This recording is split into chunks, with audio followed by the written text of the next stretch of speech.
combination of being able to accomplish the survival trip primarily and still maintain my artistic integrity, or whatever you want to call it, you know.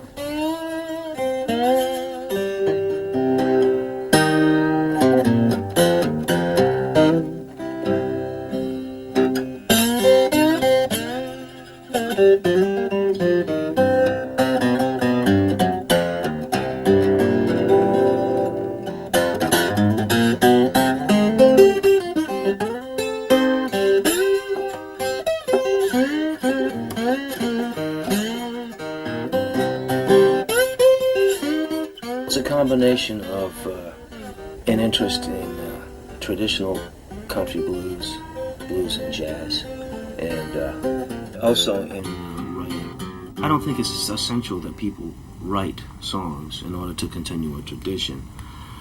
But on the other hand, I feel more, I get more out of it sometimes when I'm singing something that I've written regarding a certain thing that can't be found in traditional music, something that applies to contemporary life. Maybe there are certain conditions that don't change regardless of what decade you're singing it.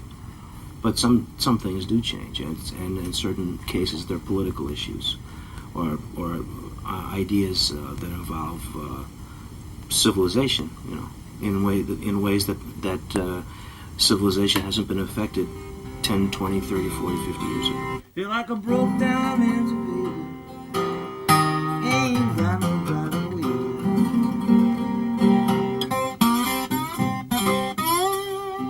Broke down engine, darling. Ain't got no driving wheel.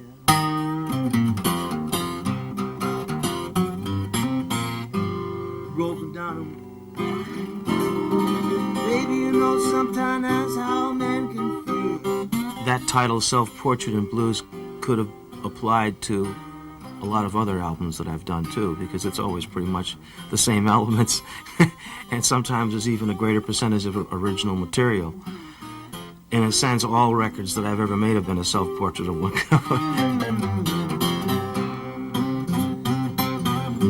My favorite kind of stuff to play is fingerstyle guitar, a little piano, and harmonica, and I guess country blues is about the newest thing I can think of to call it. You know, I mean, I don't know what else you'd call it. Delta blues is a term which has become typified by certain artists, but in the Mississippi Delta there was all kinds of music being played. There was a lot, and a lot of it was not what you today think of as Delta blues. A lot of it didn't sound anything like Muddy Waters or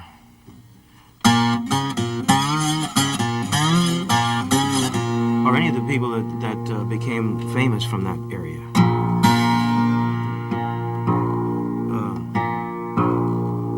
And the aforementioned thing, that string band music was really popular in the Delta, and a lot of the blues players came out and were playing in that tradition. People like Eugene Powell. That's Eugene there. Name with the guitar. That's Eugene. He's in his late 80s now. He still plays. He's about as Delta as they get, but he plays a whole different kind of thing than you would associate with Delta blues as it's come to be known today.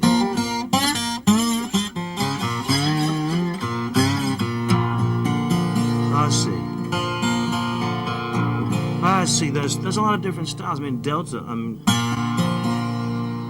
12-string guitar like Blind Willie McTell and Led Belly, and let's see what else I will listen to. There aren't that many 12-string guitar players in country blues. Barbecue Bob. This is a Willie McTell Southeast kind of a thing. He was one of the Piedmont players, so.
You good man's got me barred. I'm going back to Savannah, baby. Sign my initials down.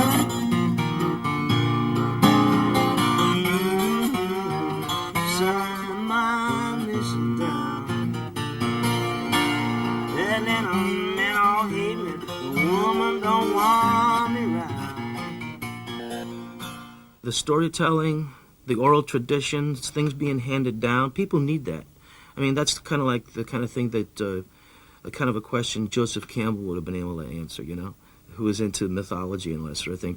That's one of the essential things that people are always going to need, which is probably why music and lyrics are always going to be something that people are attracted to, because people have always needed stories.